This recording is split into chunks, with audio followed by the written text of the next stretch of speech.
I'm here not as the ID or whatever he said. I'm just here as one of your future recruits.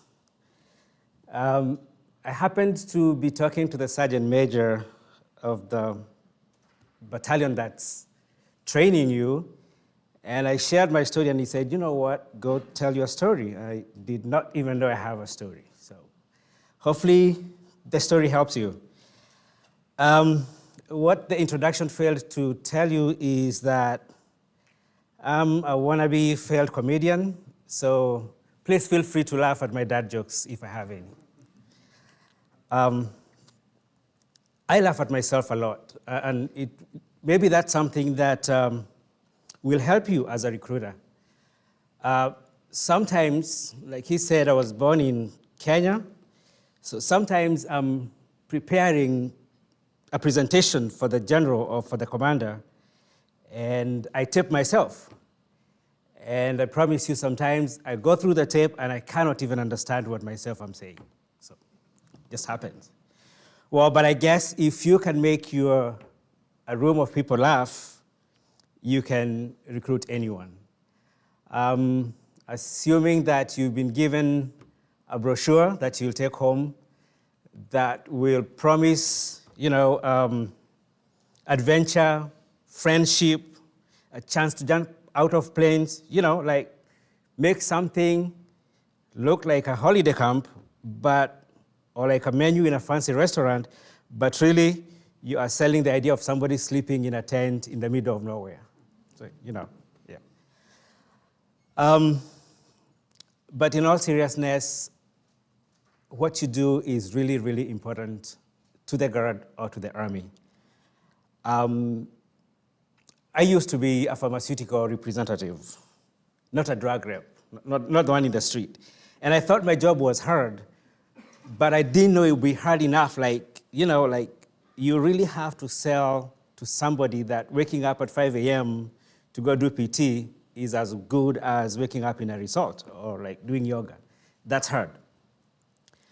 But your job, you're not just selling a way of life, you're selling a commitment to service and a chance to make a difference.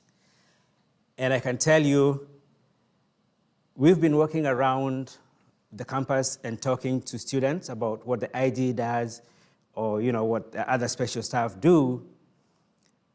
But when I say I appreciate what recruiters do, I mean it from the bottom of my heart, because a recruiter changed my life. So this is a story I told the Sergeant Major, and I will tell it to you like this. So I grew up in Kenya, managed to get a green card to come to the US, jumped on a plane with my 3-year-old daughter, and we were flying over. And then there happened to be, when you have a 3-year-old, she wants to go to the bathroom all the time. So I would go to the bathroom, take her there and wait outside, and then she comes out. And then I noticed this guy, the bathroom was next to where they sell alcohol. So there was this guy who was there, he was hustling they call hostesses for alcohol. And then I saw him looking at me, and then he asked me, hey, he introduced himself. And I told him, hey, I'm coming to the US, just got a green card, I don't know what I'm gonna do. And he said, what if I tell you, you can be a US citizen in 7 months? And I was like, I don't know what this guy is drinking, but that's impossible. I know people who've been here for 20 years, 5 years, they don't even have the green card, a conditional green card, they don't have jobs. So he said he's gonna make it happen, and then he told me his story. He, like me, he was an immigrant, he was from Turkey, he talked to a recruiter, and then he got a job, he became a US soldier, he became a recruiter himself, and that had changed his life. He was just coming back from Turkey. And so I took his word for it. And within 2 weeks of landing here, I signed my contract.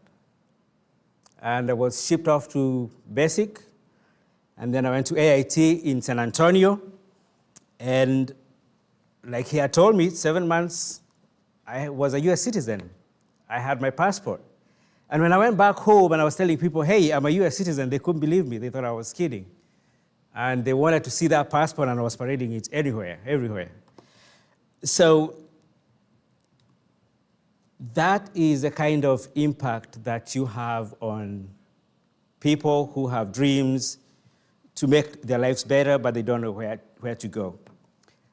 Well, I guess my message to you is that you are recruiters 24/7. Even on a Qatar Airlines, and you see somebody, you're like, hey, that could be a recruit. Maybe that's my message to you.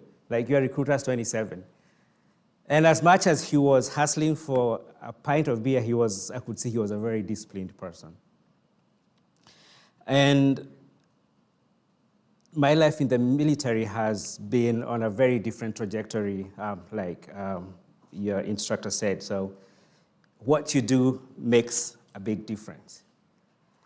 Well, you might be wondering then, where do we get these Kiirus to join?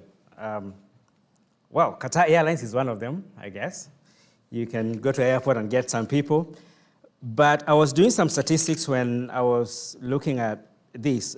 You can expand your base by looking at not people who just reside in the USA, but people who come from other countries and they have some skills that they can offer you. So this is some statistics from the Pew Research Center. It was done in 2008, but it was updated on November 13. And I just focused on Asian Americans to give you the statistics for Asian Americans. And this applies to Africans, to South Americans, to anybody else from the globe who comes to work here. So according to this, we have that 3.4 million Asian Americans, or people who identify as predominantly Asian Americans. 52% of those are foreign born. They came here because there are opportunities. They had H-2 visas. They want to work in IT. They want to work in medicine. They want to work in, jobs that are high-skilled jobs, or jobs that America wants.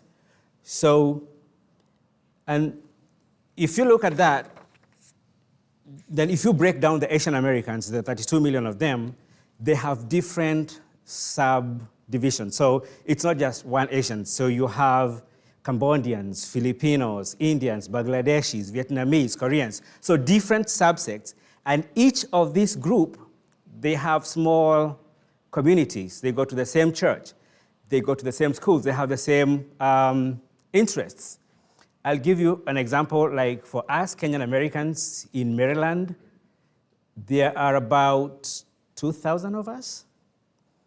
And most of them just went into nursing, IT. I went to the military, and because of me, I think I got about 20 of my fellow Kenyans to come and join the military, which was bad for me because before I was one of the few people who spoke Swahili, and I used to get paid for it. Now there are so many Swahili speakers, we don't get paid for Swahili anymore, so, unfortunately. But so if you can identify those groups, those small subsets, those small churches, those small communities, and you integrate with them and you work with them, this is an opportunity that people don't know about, and they get excited about it. Let me see. So that's the main one. Trying to think of, yeah, that's the main way to integrate with those groups. Look at, try to identify where these small populations are, and you'll be able to get them. I'm thinking like if anybody from California here? No? Oh, yeah. So California, there's a very big population of Kenyans, Nigerians, Filipinos. Do you know where they live? Do you know where they go to school? That might give you your next 20, what do you call them, the target or whatever? The next target for next year. Minnesota? Oh, yeah. So Minnesota happens to have the biggest population of Somali Americans. They even have a member of Congress. And one thing you can sell to them, not only citizenship or anything, Somali is one of the highest paying languages. They're paying $600 a month, tax-free. That's something that they get paid for just for speaking Somali. And many other places, DMV, there is no reason why you can't get over 40 people every year. There are so many people who constantly stop me and ask me these questions. Yeah. So, to conclude, use humor whenever you can, if it works. Use your dad jokes. And hopefully by the time we meet again, each of you will have brought in a couple of Kiirus into the military. So again, congratulations on graduating and wish you all the best.